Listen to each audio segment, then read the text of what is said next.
করবেন আমার শ্রদ্ধেয় সম্মানিত হুজুর সাহেব হযরত মাওলানা মোহাম্মদ আনিসুর রহমান পিয়ারপুরি ভারপ্রাপ্ত সুপার বৈরাগীহাট বটতলা দাখিল মাদ্রাসা মোহতারামকে তার মূল্যবান ওয়াজ নসিহত ফরমানোর জন্য সবিনয় অনুরোধ করছি। আমরা ধৈর্য সহকারে শুনবো এবং মানার চেষ্টা করবো। আল্লাহ পাক আমাদের তৌফিক দান করুন। ওমা তৌফিক ইল্লা বিল্লাহ। আসসালামু আলাইকুম ওয়া রাহমাতুল্লাহ।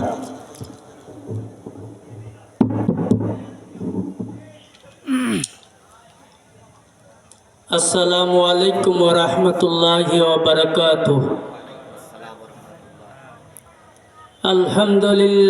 আলহামদুলিল্লাহি নাহমাদুহু ওয়া নাস্তাঈনুহু ওয়া নাস্তাগফিরুহু ওয়া নু'মিনু বিহি ওয়া নাতাওয়াক্কালু আলাইহি ওয়া নাউযু বিল্লাহি মিন শুরুরি আনফুসিনা ومن سيئات أعمالنا من يهده الله فلا مضل له وما يضلله فلا هادي له ونشهد أن لا إله إلا الله وحده لا شريك له ونشهد أن سيدنا ونبينا ومولانا محمدا عبده ورسوله أما بعد فقد قال الله تعالى في كلامه المجيد والفرقانه الحميد أعوذ بالله من الشيطان الرجيم بسم الله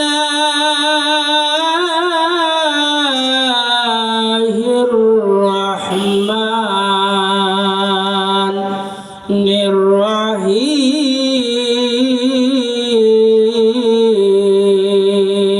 الرحيم كنتم خير أمة أخرجت للناس تأمرون بالمعروف وتنهون عن المنكر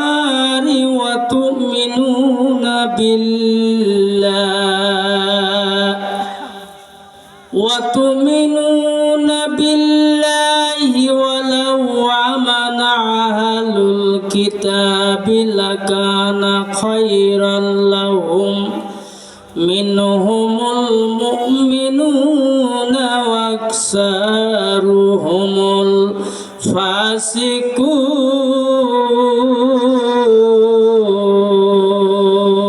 الفاسقون صدقت يا رب العالمين. وقال رسول الله صلى الله عليه وسلم عن أبي هريرة رضي الله تعالى عنه قال سمعت رسول الله صلى الله عليه وسلم يقول سبعة يظلهم الله في ظله يوم إلا ظله الإمام العادل وشاب نشأ في عبادة الله ورجل قلبه معلق بالمساجد ورجلان تحابا في الله استمع على ذلك وتفرق عليه ورجل دعته امرأة ذات منصب وجمال فقال إني أخاف الله ورجل تصدق بصدقات فأخفاها حتى لا تعلم شماله ما تنفق يمينه ورجل ذكر الله خاليا ففادت عينه رواه البخاري والمسلم إن الله وملائكته يصلون على النبي يا أيها الذين آمنوا صلوا عليه وسلموا تسليما اللهم صل على সবাই পড়ি مولانا محمد وعلى آل سيدنا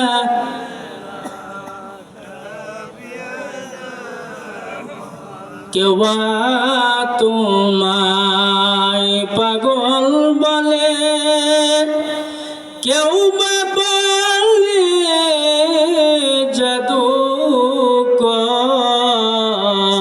জাদুকর আল্লাহ বলেন হাবিব আমার আখিরি জামানার পয়গম্বর আল্লাহুম্মা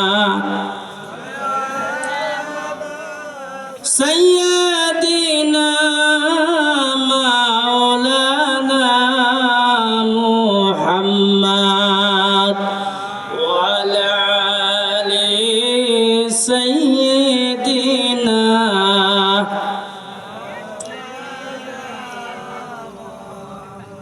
আল্লাহুম্মা আমিন ربنا آتنا في الدنيا حسنة وفي الآخرة حسنة وقنا عذاب النار ربنا ظلمنا أنفسنا وإن لم تغفر لنا وترحمنا لنكونن من الخاسرين রব্বুল আলামিন পুত পবিত্র 28 ডিসেম্বর ধতুরবাড়ি সিদ্দিক আশরাফি আল কোরআন হাফিজিয়া নুরানি মাদ্রাসার উন্নয়ন কল্পে বাৎসরিক 53তম বার্ষিকী বিশাল তাফসিরুল কোরআন ওয়াজ মাহফিলে বসে সন্ধ্যা থেকে নিয়ে এতক্ষণ পর্যন্ত আল্লাহ কোরআন হাদিস থেকে যেগুলি তিলাওয়াত হয়েছে রব্বুল আলামিন আমি গুনাহগার কোরআনুল কারীম থেকে একখানা আয়াত তিলাওয়াত করেছি হাদিস থেকে একখানা আয়াত তিলাওয়াত করেছি আল্লাহ কয়েক মর্তবা দরুদ সালাম পড়েছি মেহেরবানি করে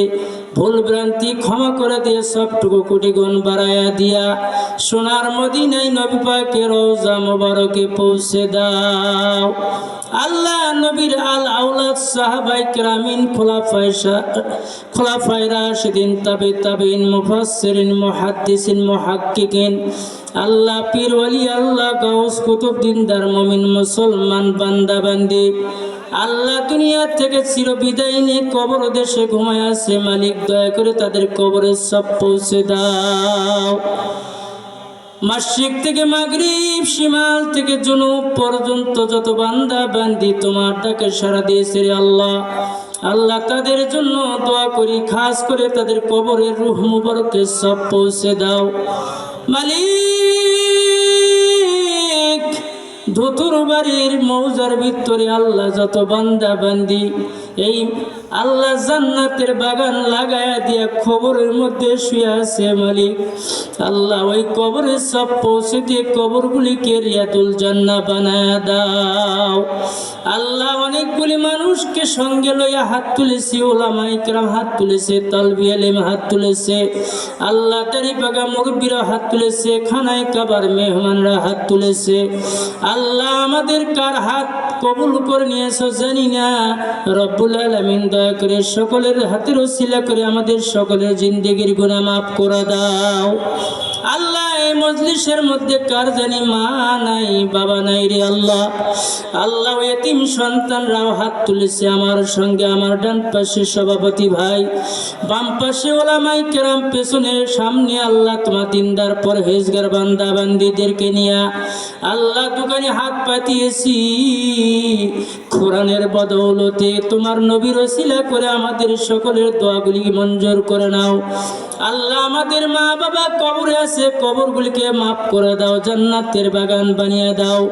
এই মাহফিলকে কবুল করে নাও, শেষ পর্যন্ত সবাইকে থাকার তৌফিক দাও আল্লাহ। শোনার জন্য যারা আসছে, বলার জন্য যারা আসছে, উভয়দেরকে নেকামল সাতামল করার তৌফিক দাও। কিয়ামতের ময়দানে মুসিবতের সময় আল্লাহ এই মাহফিলকে আমাদের সকলের নাজাতের ওসিলা বানায়া দাও। ও ফাফিজ আমরি ইলাল্লাহ ইন্নাল্লাহা বাসীরুম বিল ইবাদ। سبحان ربك رب العزة عما يصفون والسلام على المرسلين والحمد لله رب العالمين آمين بحق لا إله إلا الله محمد رسول الله لا إله جور لا إله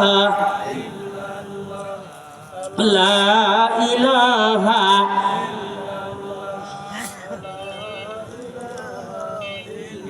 এই কালেমার এতই গুণ লা ইলাহা ইল্লাল্লাহ।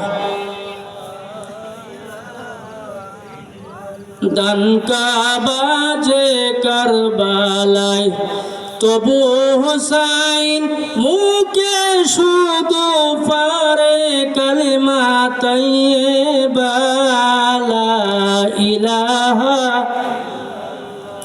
জোরে লা ইলাহা লা ইলাহা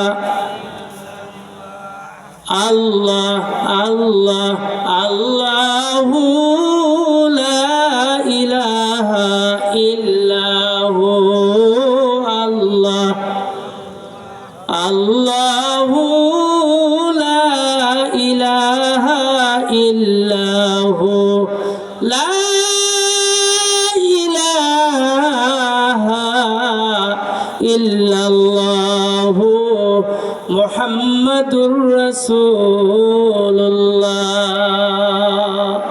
সকলে পড়ি সাল্লাল্লাহু।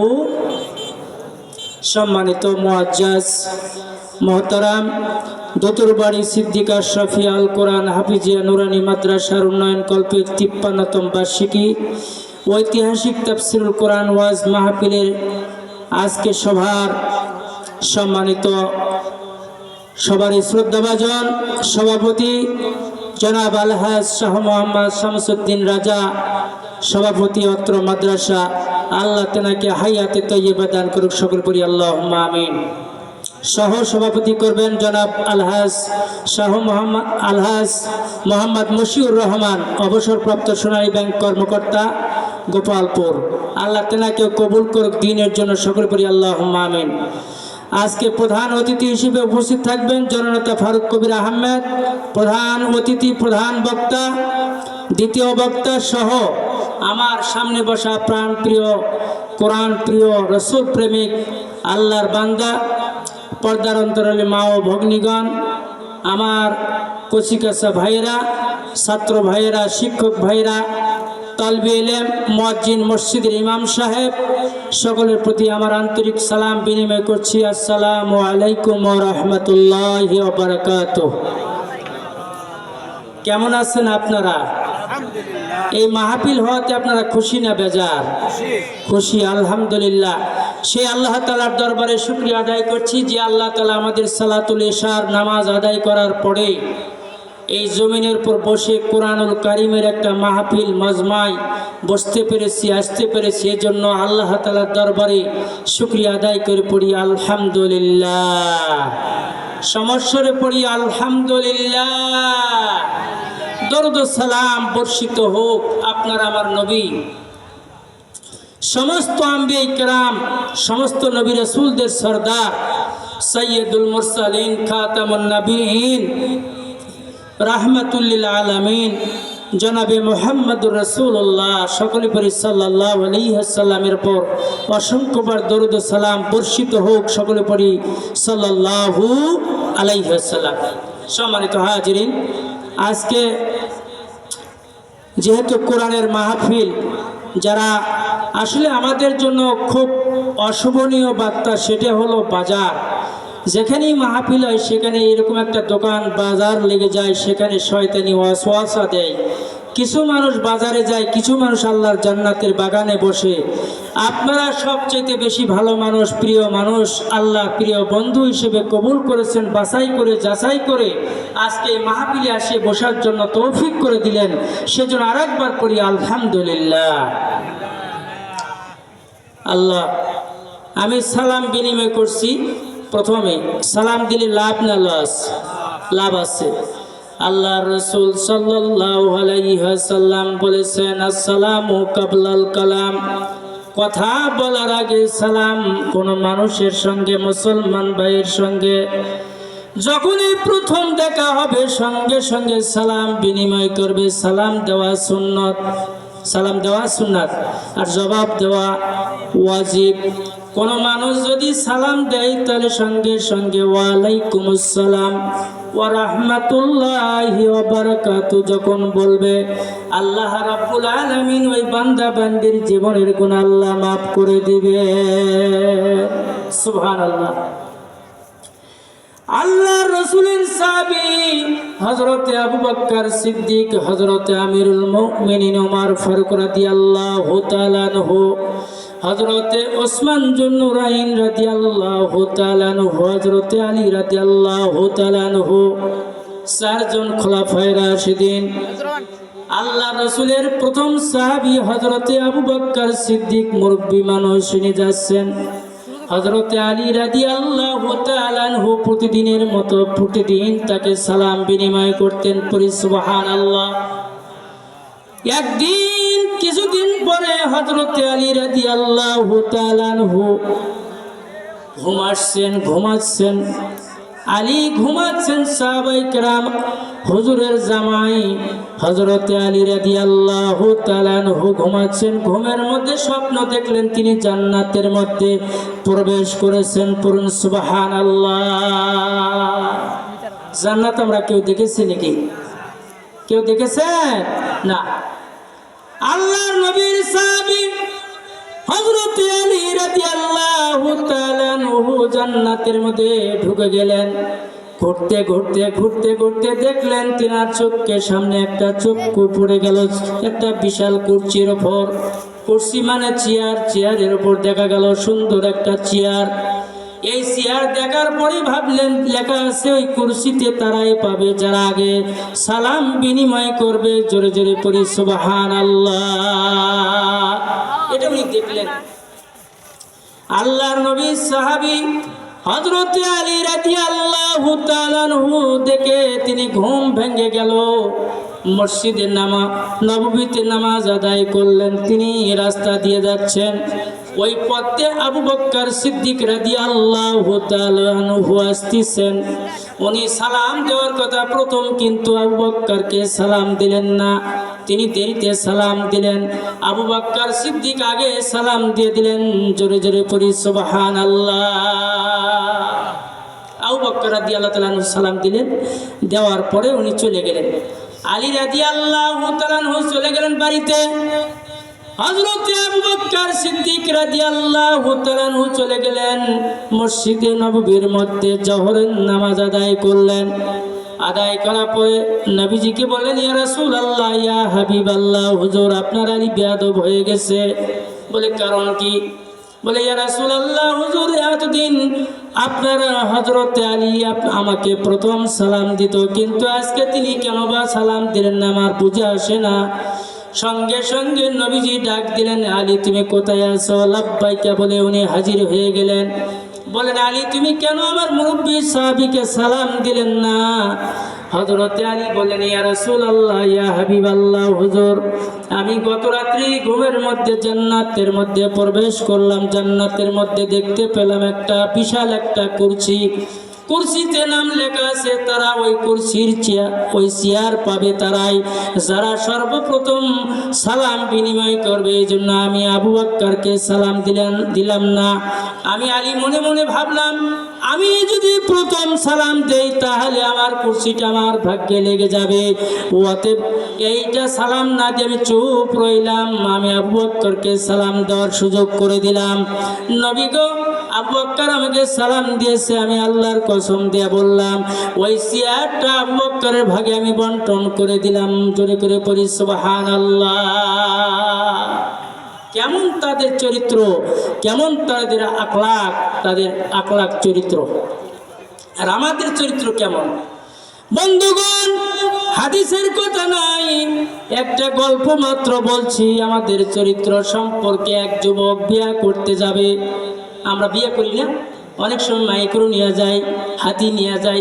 আমি একবার খেলা দেখার জন্য মোকামতলা গিয়েছিলাম, হাতি নিয়ে খেলার জন্য আসছিল। বন্ধু, এক যুবক বললেন আমি বিয়ে করতে যাব। বিয়ে করতে যাওয়ার আগে একজনের বাড়িতে, ধুতুর বাড়ি, এক ভাইয়ের বাড়িতে আমার শেরশাহ ভাইয়ের আর ঘোড়া ছিল, সুন্দর ঘোড়া। আগে তো ঘোড়া করে চড়ে বেড়াতো। ওই যুবক যা বলছে, ভাই আমাকে যদি ঘোড়া দাও আমি বিয়ে করে আবার ঘোড়াটা ফেরত দেব। ওই ব্যক্তি বলল, আমি না, আমার ঘোড়া দিতে পারবো না। এই যুবক রাত করে বাড়িতে চলে গেলেন। বাড়িতে যে হঠাৎ করে কিছুদিন পরে লাইলাতুল কদর রাত্রি এসে গেল রমজান মাসে। এই বেচারা বলল, আমি মনে মনে এরাদা করলাম, তোমার ঘোড়ার পেছনে লেগে গেলাম। তার মানে ঘোড়ার বিরুদ্ধে লেগে গেল, তোমার ঘোড়ার বিরুদ্ধে লেগে গেলাম। লাইলাতুল কদর রাত্রিতে সারা রাত্রিতে ইবাদত করলো এই বেচারা যুবক। ইবাদত করার পরে শেষ রাত্রিতে তিনি হাত তুলে দোয়া করছে, আল্লাহ আমি গোটা রাত্রিতে তোমার ইবাদত করলাম, তিলাওয়াত করলাম, জিকির আজকার করলাম। আল্লাহ আমি কিছুই চাই না, আমি যেন মসজিদ থেকে ফজরের নামাজ পড়ে বাড়িতে যে শুনি ওই ব্যক্তির ঘোড়াটা মরে গেছে। জোরে করে বলি নাউযুবিল্লাহ। তাহলে ইবাদতের বিনিময়ে আর এক ভাইয়ের ঘোড়া মারার কি করলো? দোয়া করলো। এই ব্যক্তি দোয়া করে বাড়ির দিকে রওনা করেছে। বন্ধুগণ আমার, বাড়ির গেটে যখন চলে গেছে, হঠাৎ করে কান্নার আওয়াজ কানের মধ্যে এসে গেছে। তার মা কান্নাকাটি করছে। বাড়ির ভিতর প্রবেশ করে মাকে জিজ্ঞাসা করলো, মা তুমি কান্দো কেন? বলে, বাচ্চা তুমি কই ছিলা? বলে, কদর রাতে ইবাদত করলাম, তুমি জানো না? বলে, কি অবস্থা? বলে, মা আমি কি হয়েছে? বলে, আমার সকালবেলা আমার গাভীটা মরে গেছে। নাউজুবিল্লাহ। বলে, মা মনে মনে বলছে, আমি সারা রাত ইবাদত করার পরে আমি বললাম কি আর হলো কি? মাগো, আল্লাহ বুঝি গাভী না ঘোড়া এটাও চেনে না। জোরে করে বলি নাউজুবিল্লাহ। আমি ওই যুবকের ঘোড়া চাইছিলাম, দিল না।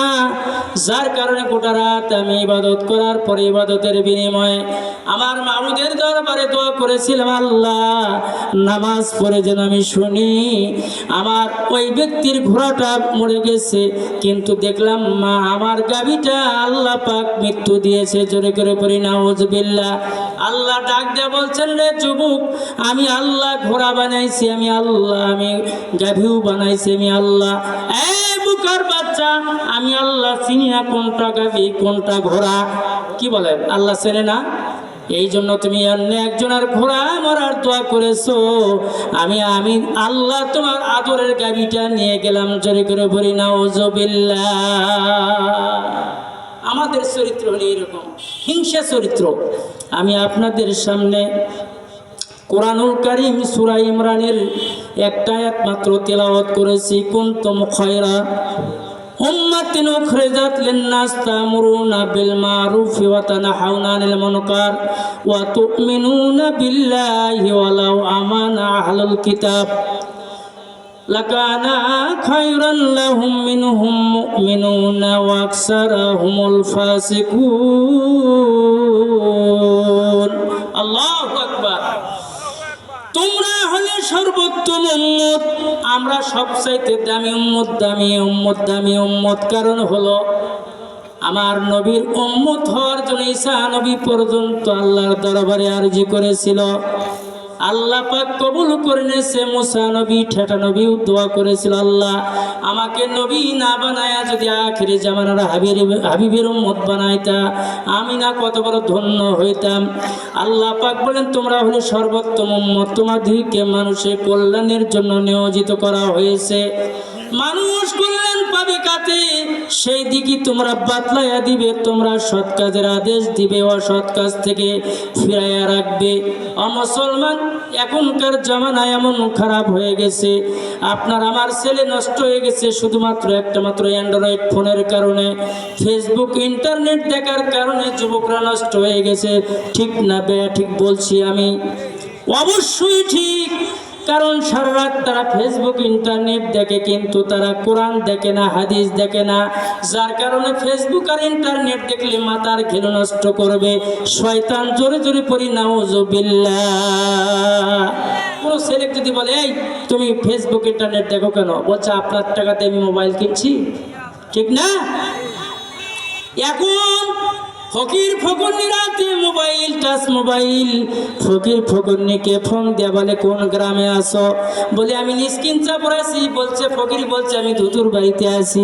বলে দেখা কোথায় হবে? বলে মাঝখানতে পুকুর পরে। জোরে করে বলি নাউজুবিল্লাহ। ভাইরা আমার, তাহলে আমরা কি করতে হবে? ভালো কাজের আদেশ দেওয়া লাগবে, মন্দ কাজের নিষেধ করা লাগবে। আর আল্লাহ তাআলার প্রতি ঈমান আনতে হবে। যদি আর তাহলে আহলে কিতাবগণ ঈমান আনয়ন করতো, তবে তো তাদের জন্য কল্যাণকর হতো। তাদের মধ্যে কতক লোক ঈমানদার আছে, আর কতক বেশিরভাগই হলো ফাসিক। জোরে করে পড়ি নাউজুবিল্লাহ। আল্লাহ রাসূলের হাদিস, عن أبي هريرة رضي الله تعالى عنه قال قال رسول الله صلى الله عليه وسلم قال سمعت رسول الله صلى الله عليه وسلم يقول سبعة يظلهم الله في ظله يوم إلا ظله। নবীজি বলেছেন, ইরশাদ করেছেন, যেই দিন আল্লাহ ছায়া ব্যতিরেকে অন্য কোনো ছায়া থাকবে না। এখন তো গাছপালা অনেক কিছু আছে, মেঘ আছে। যেদিন কিয়ামতের ময়দান হাসর নাসর হবে, ওই দিন কোনো গাছপালা থাকবে না, ছায়া থাকবে না। তবে সেই দিন আল্লাহ তাআলার পাক 7 ব্যক্তিকে আপন রহমতের ছায়ার নিচে আশ্রয় দান করবেন। 7 শ্রেণীর লোক কারা কারা আছেন দেখি আমাদের মধ্যে এখানে আছে কিনা একটু হাদিসটা আলোচনা করলে আমরা নিজেরাই বুঝতে পারবো। ঠিক না বেঠিক? মুসলমান, এই মাদ্রাসা হলো হাফিজিয়া কোরআনের মাদ্রাসা। এই ফ্যাক্টরিটা হলো কোরআনের ফ্যাক্টরি। এই মাইক ফ্যাক্টরি থেকে মাইক তৈরি হয়ে আসছে। আল্লাহ রসুল বলেছেন যে ফ্যাক্টরি যে জিনিস মাল সাপ্লাই দেয় ওটা হলো ফ্যাক্টরি।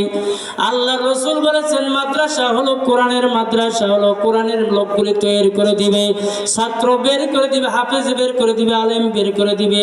আর এইরকম আলেম যখন কবরের পাশ দিয়ে যাবে, আল্লাহ রসুল বলেছেন ওই কবরের 40 দিন পর্যন্ত কবরবাসীর কবর আযাব হবে না। জোরে করে পড়ি না আলহামদুলিল্লাহ। সেই মাদ্রাসা কিয়ামতের ময়দানে আল্লাহ রাসূল বলেছেন 7 ব্যক্তিকে আপন ছায়ার রহমতের নিচে জায়গা দান করবে। 1 নম্বর হলো আল-ইলা ইমামুল আদিলুন, ন্যায় পরায়ণ বাদশা। আমাদের কিছুদিন আগে আমাদের দেশে জালিম শাসক ছিল, যেমন জালিমরা ছিল, জালিমরা অবশ্যই আল্লাহর দুনিয়ার থেকে আল্লাহর ওয়াস্তে তারা বেইজ্জত হয়ে বিদায় হতে লাগবে, হতেই হবে। এটা আল্লাহ পাকের কথা, আর কারো কথা নয়। কারণ যারা কোরআনের সাথে গাদ্দারি করলো, আলেমদের সঙ্গে গাদ্দারি করলো, যারা কোরআনকে অবমাননা করলো, ইসলামকে অমান্য করলো, আল্লাহ তাদেরকে ঘাট ধরায় দুনিয়ার থেকে চেয়ার থেকে নামায়া পথের ফকির বানাইতে পারে। জোরে করে পড়ি ঠিক নাকি? আল্লাহ রসুল বললেন 1 নম্বর নম্বর ন্যায় পরায়ণ বাদশা, 2 নম্বর ওয়াসাবুন নাশা ফি ইবাদাতিল্লাহ, সেই যুবক যৌবনে যে আল্লাহর ইবাদত করে। আমরা যৌবনকালে আল্লাহ রাসূল বলেছেন যৌবনকালে যদি কোনো যুবক যদি 2 রাকাত নামাজ আদায় করে, আল্লাহ রাসূল বলেন ওই নামাজ যদি কবুল হয়ে যায় ওই যুবকটার জন্য আল্লাহ পাকের কিয়ামতের ময়দানে আরশে আজিমের ছায়ার নিচে ওই যুবকের জায়গা করে দিবেন। জোরে করে পড়ি সুবহানাল্লাহ। কয়জন গেল? 2 জন।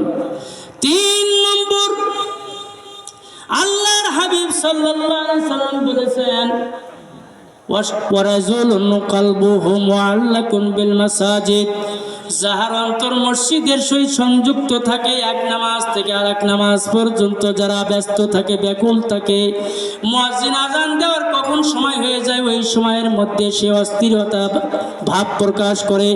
আল্লাহর নবী বলেছেন যে মানুষটা এক নামাজ থেকে আরেক নামাজ পর্যন্ত মসজিদে যাওয়ার জন্য ব্যাকুল থাকে, ওই ব্যক্তিকে আল্লাহ পাক কিয়ামতের ময়দানে মুসিবতের সময় আল্লাহ রাব্বুল আলামিন আরশে আজিমের নিচে ছায়ার জায়গা দান করবে। জোরে করে পড়ি সুবহানাল্লাহ। দুতুর বাড়ি কয়জন আছেন? হাত তোলেন তো দেখি। দুতুর বাড়ি কয়জন আছেন এখানে? হাই আল্লাহ, এ ভাই তো গোলগান্তি, তাও কথা আমি দুতুর বাড়ি। 1 আল্লাহ 2 জাহান 3 জামানা 4 কিতাব 5 কলেমা 6 হাদিস 7 দোজক 8 বেহেশত 9 গ্রহ 10 দিক। জোরে করে পড়ি মারহাবা। দুতুর বাড়ি সবা কাক কি কবা, মাত্র একটা মাত্র আল্লাহর বান্দা বসে আছে, সবগুলি বাহিরের মেহমান। জোরে করে পড়ি আলহামদুলিল্লাহ। সবা হবে কে আর হবে? তামান গুলো বাইরে মেহমান, একজন মানুষ শুধু বসে আছেন। আল্লাহ রাসূল বলেছেন 4 নম্বর ওই ব্যক্তি ওয়ারাজুলান তাহাব্বা ফিল্লাহি ইসতামা আলা যালিকা ওয়া তাফাররাকা আলাইহি, সেই 2 ব্যক্তি যারা আল্লাহর উদ্দেশ্যে একত্রিত হয় আর ভালোবাসে এবং সেই জন একত্রিত হয় এবং পৃথক হয়ে যায়। আল্লাহ পাকের রাসূল বলেছেন কিয়ামতের ময়দানে কোনো ছায়া যেদিন থাকবে না, ওই দিন আল্লাহ পাকের আরশে আজিমের নিচে ওই ব্যক্তিকে আল্লাহ ছায়া দান করবেন। জোরে জোরে পড়ি সুবহানাল্লাহ। 5 জন গেল। আল্লাহ রাসূল বলেছেন 4 জন গেছে, 5 জন হলো রাজুলুন দাতু ইমরাতুন জাতু মানসাবিন ওয়া জামালিন ফাকালু ইন্নী আখাফুল্লাহ, ওই ব্যক্তি যাকে কোনো সুন্দরী ভদ্র মহিলা অপকর্মের জন্য নিজের দিকে ডাকে এবং সে তখন সে বলে আমি আল্লাহকে ভয় করি, আয় আল্লাহর বান্দি তোমার সঙ্গে আমি খারাপ কাজ করব না। আল্লাহ মুসা নবীর জামানায় আল্লাহ পাকের এক ব্যক্তি চাচাতো বোনকে বিয়া করবে বলে তার চাচাতো বোনকে ভালোবাসে, বিয়া করবে। এই বোনকে পাওয়ার জন্য বোনকে প্রস্তাব দিল। বোন বলল ভাই আমি তোমাকে লাইক করব তখনই যখন আমাকে 100টি সোনার মোহর দিতে পারবেন, তখন আমি তোমাকে ভালোবাসবো, তোমার সঙ্গে প্রেম নিবেদন করব। ওই ব্যক্তি বলল আমি বাড়িতে চলে গেলাম, আমি বাড়িতে গিয়ে আমার বাড়ি জমি জমা সব বিক্রি করে দিলাম, ভিটা বাড়ি সব বিক্রি করে দিলাম। আমি বহুত কষ্ট করে আমি 100টি স্বর্ণ মোহর নিয়ে জোগাড় করে আমার বোনের কাছে গেলাম। বোন আমার সঙ্গে রাজি হয়ে গেল। বোনকে নিয়ে আমি মরুভূমির মধ্যে চলে গেলাম। আমার বোনকে শোয়ালাম, পাহাড়ের পাদদেশের মধ্যে শোলাম, কোনো মানুষ নাই, জন নাই, একমাত্র আমার আল্লাহ দেখেন না। ওই ব্যক্তিকে শোয়ানো হলো, মহিলাকে শোয়াইয়া তাকে জিনা ব্যভিচার করবে। আর ওই সময় মহিলা বলল ইত্তাকুল্লাহ, ভাই আমার সতীত্ব নষ্ট করো না, আমার আল্লাহকে ভয় করো। আল্লাহ আমি ওই সময় উঠে এসেছিলাম। এই ব্যক্তি বলল কোন যুবক যদি মহিলার সঙ্গে অপকর্ম না করে, কোন সুন্দর মহিলা পাওয়ার পরে সুযোগ পাওয়ার পরে চান্স ছেড়ে দিল, এই ব্যক্তিকে আল্লাহ পাক কিয়ামতের ময়দানে মুসিবতের সময় আমার আল্লাহ আরশে আজিমের ছায়ার নিচে জায়গা দান করবে। পড়ি সুবহানাল্লাহ। 5 নম্বর আরো কয়জন আছে? 2 ব্যক্তি আল্লাহ রসুল বললেন 6 নম্বর রাজুলুন তাসাদ্দাকা বিসাদাকাতি ফাকফাহা হাত্তা লা তা'লামা শিমালুহু মা তুনফিকু ইয়ামিনুহু। সেই ব্যক্তি এত গোপনে সদকা করে যে তার দ্বিতীয় হাতে টের পায় না। আমরা দান করি মারহাবা নেওয়ার জন্য। আল্লাহ রসুলের সাহাবীদের খাসলত ছিল, আচরণ ছিল। কোনো ফকির যদি দান চাইতো পকেট থেকে বের করে ওই অবস্থা দান করে দিত। এই দানে মহান রব্বুল আলামিন আমাদের ওপর খুশি হয়ে যেত। জোরে করে পড়ি সুবহানাল্লাহ। আল্লাহর রসুলের সাহাবীর এরকম অবস্থা ছিল।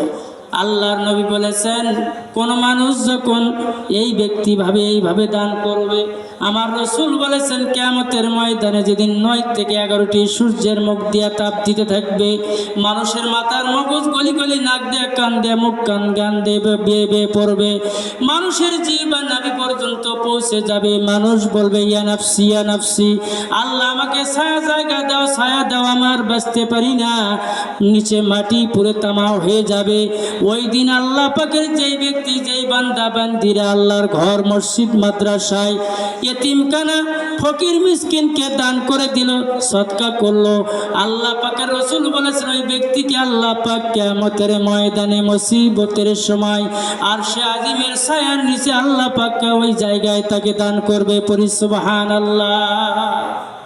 আর একজন ব্যক্তি আল্লাহ রসুল বলেছেন রাজুলুন যাকারাল্লাহু খালিয়ান ফাফাদাত আইনাহু, যেই ব্যক্তি নীরবে বসিয়া আল্লাহর কাছে ছাড়া কার কাছে কান্দে না, চোখের পানি ফালায় না, ফালিয়াদহাকু কালিল ওয়া ইয়াবকু কাসীর। আল্লাহ পাক কোরআনুল কারীমের মধ্যে বলেছেন যেই ব্যক্তি আমার কাছে বেশি বেশি কান্দে আর কম করে হাসে, আমি আল্লাহ কাঁদলে আল্লাহ খুশি হয়, কাঁদলে জীবনের গুনাহ আল্লাহ মাফ করে দেন। জোরে করে পড়ি সুবহানাল্লাহ। যেই ব্যক্তি নীরবে বসে আল্লাহর জিকির করে তার চক্ষু হইতে অশ্রু প্রবাহিত হতে থাকে। আল্লাহ রসুল বলেছেন 2 চোখের পানি আল্লাহর কাছে সবচাইতে দামি। আর ওই যুবককে কিয়ামতের ময়দানে আল্লাহ পাক তাকে খুশি হইয়া আরশে আজিমের ছায়ার নিচে জায়গা দিবেন। পরি সুবহানাল্লাহ। এই 7 ব্যক্তি আমরা কি আছি আর ভিতরে? মনে হয় নাই। যদিও থাকি, যারা মুরব্বী আছেন তারা হয়তো হতেও পারে। আল্লাহ রসুল বলেছেন আবি হুরায়রা রাদিয়াল্লাহু তাআলা আনহু আন্না রাসূলুল্লাহি সাল্লাল্লাহু আলাইহি ওয়াসাল্লাম ক্বালা মাস্তামা'a কাওমুন ফিল বাইতি মিন বুয়ুতিল্লাহি ইয়াতলুনাল কিতাবাল্লাহি ওয়া ইয়াতাদারাসুনা বাইনাহুম। আল্লাহ রসুলের সাহাবী হযরতে আবু হুরায়রা রাদিয়াল্লাহু আনহু হইতে বর্ণিত, রাসূল সাল্লাল্লাহু আলাইহি ওয়াসাল্লাম বলেন কোন জামাত যদি আল্লাহর যে কোনো একটি ঘরে বসে তেলাওয়াত ও দর্শে লিপ্ত হয় তবে তাহাদের উপর আল্লাহর রহমত সকিনা নাজিল হয়। জোরে করে পড়ি সুবহানাল্লাহ। নবীজি বলেছেন এটা হলো জান্নাতের বাগান। কি এটা? আপনারা যারা বসছেন তারা জান্নাতের বাগানের মধ্যে বসছেন। আল্লাহর রসুল বলেছেন কিয়ামতের ময়দানে মানুষদেরকে, কিছু মানুষ নামাজ পড়ার পরে জাহান্নামে চলে যাবে। ওই লোকদেরকে বলবে দুনিয়াতে তোমরা নামাজ পড়ছিলা, রোজা করছিলা, হজ করছিলা, যাকাত দিয়েছিলা, কেন তোমরা জাহান্নামে গেলা? ওই ব্যক্তিরা বলবে আমরা মুনাফিক ছিলাম। আমাদের সমাজে মুনাফিক কম না বেশি? খুব বেশি। ওটা একটা হুজুর হলো, ওটা একটা হাজি হলো, ওটা একটা মাস্টার হলো, বলে না? বিয়ে শাদী তো আরো বেশি সাকি মারে। একজন বিয়ের নিয়ে আসছে, পয়গাম নিয়ে আসছে, বলছে ওই মুয়াজ্জিন সাহেব বলছে যে ভাই অমুকের মেয়ে কেমন? করছে ভাই ও মেয়ের তো অন্যটি লাইন আছে, ওটা বিয়ে করেন না। আসলে কিছুই নাই। আলগিবাদু আশাদ্দু মিনাজ জিনা, গিবারটা জিনার চাইতে জঘন্যতম অপরাধ। মুসলমান নামাজ পড়লে হবে কি, হজ করলে হবে কি, আর ইবাদত করলে হবে কি? আমার মুখ দিয়ে যদি মুনাফিকি চগল করি চলে, আল্লাহ রসুল বলেছেন বেকসুর সে জাহান্নামে চলে যাবে, জাহান্নামে যাওয়া লাগবে। আল্লাহ রসুল বললেন ইল্লা নাজালাত আলাইহিমুস সাকিনাত, আল্লাহর সাকিনা নাজিল হয় এবং রহমত তাদেরকে ঢাকিয়া ফেলে। জোরে করে পড়ি সুবহানাল্লাহ। আপনারা বসে আছেন, কোরআনের মাজমায় কোরআনের মজলিসের মধ্যে যারা শয়তানের হাটে চলে গেছে, শয়তান করছে আয় তোদেরকে জাহান্নামে ফালাইয়া দেব কিয়ামতের ময়দানে। ওই দিন বান্দা বান্দিরা আফসোস করবে, কেন ওই জায়গায় আমরা বসি নাই, কোরআনের কথা কেন আমরা শুনি নাই। আল্লাহ পাকের আল্লাহ গো আমাকে আর একবার পাঠায় দাও। আল্লাহ বলবে আমাদের আর কোনো ক্ষমতা নাই তোমাদেরকে দুনিয়াতে পাঠানোর জন্য, যাও তোমাদের বিনে হিসেবে তোমাদেরকে জাহান্নাম দিয়ে দিলাম। জোরে জোরে পড়ি নাউজুবিল্লাহ। এই মাদ্রাসা চতুর্পার্শ্বতে রহমতের ফেরেশতা দাঁড়িয়ে গেছে। আল্লাহ ডাক দিয়ে বলতেছেন, রব্বুল আলামিন ধুতুর বাড়ি সিদ্দিকিয়া আশরাফিয়া এই মাহফিজিয়া মাদ্রাসা ময়দানে বসেছে, তোমার গোলামরা কোরআন থেকে শুনছে, বক্তা বক্তৃতা করে আর তোমার গোলামেরা কান ফেলে শোনে। আল্লাহর রাসূল বলেছেন ওই সমস্ত ফেরেশতারা যখন আল্লাহকে বলবে, আল্লাহ জানেন না আমরা বসেছি, জানেন না ভাইরা আমার? আল্লাহ জানেন, অবশ্যই জানেন। তারপরে বলছে কি হয়েছে, বলে কোরআনের মাজমা হচ্ছে, কোরআনের আলোচনা হচ্ছে, রাসূলের হাদিস হচ্ছে। বলে বান্দারা কি চায়, জাহান্নাম থেকে পরিত্রাণ চায়, আল্লাহ জান্নাত কামনা করে। বলে ওরা কি জান্নাত দেখেছে নাকি? জান্নাত আপনারা কেউ দেখেছেন? কেউ আমরা দেখিনি। বলে জাহান্নাম দেখেছে। জাহান্নাম কি দেখেছেন? না, জাহান্নামও দেখি নাই। জান্নাত দেখেছে সশরীরে একমাত্র একটি মানুষ, তিনি হলেন রাহমাতুল আলামিন জনাবে মুহাম্মদুর রাসূলুল্লাহ সাল্লাল্লাহু আলাইহি ওয়াসাল্লাম। কারণ মেরাজের রাত্রিতে আল্লাহ পাকের রাসূলকে সব কিছু আল্লাহ নিজেই দেখাই দিয়েছেন। জোরে করে পড়ি মারহাবা। আর একটা মানুষ গেছে, সেটা হলো নবী হযরত ইদ্রিস আলাইহিস সালাম। ইদ্রিস নবী আজরাইল আলাইহিস সালামের সঙ্গে বন্ধুত্ব স্থাপন করলো। বন্ধুত্ব স্থাপন করার পরে বলল, বন্ধু তুমি মালাকুল মউত ফেরেশতা আমি জানি, তবে আমার মৃত্যুর স্বাদ আমি জানতে চাই, বুঝতে চাই, শিখতে চাই, করতে চাই। আল্লাহর পাঠানো ফেরেশতা মালাকুল মউত বলল, বন্ধু আমি একটা শর্তে তোমাকে মৃত্যু দিতে পারি। আল্লাহকে বলো, আল্লাহ তোমার ইদ্রিস নবী জানটা কবজ করতে বলে, বলে জানটা কবজ করায়া দেখাও, আর তাকে তার সঙ্গে সঙ্গে তাকে তুমি জীবিত করে দাও। জোরে করে পড়ি সুবহানাল্লাহ। তাকে জান কবজ করা হলো, জীবিত করা হলো। সঙ্গে সঙ্গে জীবিত হওয়ার পরে তিনি জান্নাতে চলে গেলেন। বলে বন্ধু আমি জান্নাতে যাব। জান্নাতে নিয়ে যাওয়া হলো। জান্নাত ঘোরাফেরা করার পরে আল্লাহর নবী ইদ্রিস আলাইহিস সালাম বলল, বন্ধু আমি তো বের হতে মন চায় না। বলে আসো, তোমার নবীরা কখনো ওয়াদা করলে খিলাফ করে না, আসো বন্ধু তুমি দরজার বাহিরে আসো। ইদ্রিস নবী আসলেন। আসার পরে বললেন, দরজার কিনারায় এসে বললেন, বন্ধু যেই মানুষটা জান্নাতে যায় আল্লাহ কখনো তাকে ঘাড় ধরে বের করে দিবেন না। জোরে করে পড়ি সুবহানাল্লাহ। জান্নাত এমন জায়গা যেখানে ঢুকলে আর বের হতে মন চাবে না। ইদ্রিস আলাইহিস সালাম সেখানে সশরীরে জান্নাতে থাকলেন। মালাকুল মউত ফেরেশতা বেকায়দায় পড়ে গেলেন। আল্লাহকে বলেন, আল্লাহ আমি তো বেকায়দা। বলে কি হয়েছে? তোমার নবী ইদ্রিস আলাইহিস সালাম জান্নাতের মধ্যে ঢুকে পড়েছে। মালাকুল মউত আমি আল্লাহ ওয়াদা করেছি যারা আমার জান্নাতের মধ্যে প্রবেশ করবে, যারা কোরআনের মাজমায় বসেছিল, যারা জান্নাতে চলে গেছে, একবার তাদেরকে আমি বের করব না। ওদেরকে জান্নাতের সব নেক নিয়ামত দিয়ে আমি ভরপুর করে দেব। জোরে জোরে পড়ি সুবহানাল্লাহ। আল্লাহ জান্নাতের নেক নিয়ামত আমাদেরকে দিয়েছে। কলা দিয়েছেন, দেন না দেন নাই? কলার এক স্বাদ। জাম দিয়েছেন, আম দিয়েছেন, কাঁঠাল দিয়েছেন, তরমুজ দিয়েছেন, নারিকেল দিয়েছেন। তামাম পৃথিবী যদি শুকিয়ে যায়, পানি যদি কোথাও না পাও, তোমার বাড়ির মধ্যে বিশাল লম্বা গাছটির মধ্যে উপরে তাকায় দেখো, আমার আল্লাহ সুন্দর একটা ফল দিয়েছেন। সেই সুন্দর ফল থেকে কাটলে পরে মিষ্টি সুস্বাদু পানি আল্লাহ দান করেছেন। জোরে করে পড়ি সুবহানাল্লাহ। আমার স্যার আবু বকর স্যার, আল্লাহ তোমার আবু বকর সিদ্দিক রাদিয়াল্লাহু তাআলা আনহুর নামে নাম। প্রথম সাহাবীর নাম আবু বকর সিদ্দিক, নবীজির শ্বশুর আব্বা আয়েশা সিদ্দিকার বাবার নামে নাম। আল্লাহ তোমার গোলাম হাজী সাহেব, আল্লাহ আমার স্যার, আমার সফর সঙ্গী, আল্লাহ তোমার ধুতুর বাড়ি সিদ্দিক আশরাফিয়াল কোরআন মাদ্রাসার জন্য, এতিম সন্তানের জন্য আল্লাহ নগদ 200 টাকা করলো দেন। আল্লাহ কবুল করে নেন। আল্লাহ প্রিয়জন যারা কবর গেছে, কবরটাকে জান্নাতের বাগান বানিয়ে দেন। আল্লাহ কবরে কোনো মানুষ সঙ্গী সাথী হবে না, কবরে কেউ সঙ্গেও যাবে না, সঙ্গে যাবে সূরা মুলক যদি কোনো মানুষ তেলাওয়াত করতে পারে, কোরআন তেলাওয়াত করতে পারে, কিয়ামতের ময়দানে যাওয়ার আগে কবর নামক দরজা দিয়ে ঢোকা লাগবে। ওই কবরে যখন বান্দা বান্দিরা ঢুকবে তখন মুনকির নাকির ফেরেশতা আসবে, জিজ্ঞাসা করে বান্দা মান রব্বুকা মান নাবিয়ুকা মান দীনুকা। বান্দা যদি সঠিক উত্তর দেয় সঙ্গে সঙ্গে তার কবরটাকে আল্লাহ রাব্বুল আলামিন ফেরেশতার মাধ্যমে জান্নাতে পরিণত করে দিবে। পরি সুবহানাল্লাহ। কোরআনের মাদ্রাসা, এখানে থেকে কোরআনের ছাত্র বের হয়, হাফেজ বের হয়, আল্লাহর ওলি বের হয়ে যায়। কারণ হলো কোনো হাফেজ সন্তান যদি কিয়ামতের ময়দানে আল্লাহ রব্বুল আলামিন বলছে হাফেজের মা বাবার জন্য তার আবেদন করবে আল্লাহর কাছে, আল্লাহ আমার মা বাবা কই গো, আমার মা বাবাকে তো আমি হাফেজ, আমার মা বাবাকে সঙ্গে নিয়ে আল্লাহর তোমার জান্নাতে যাব।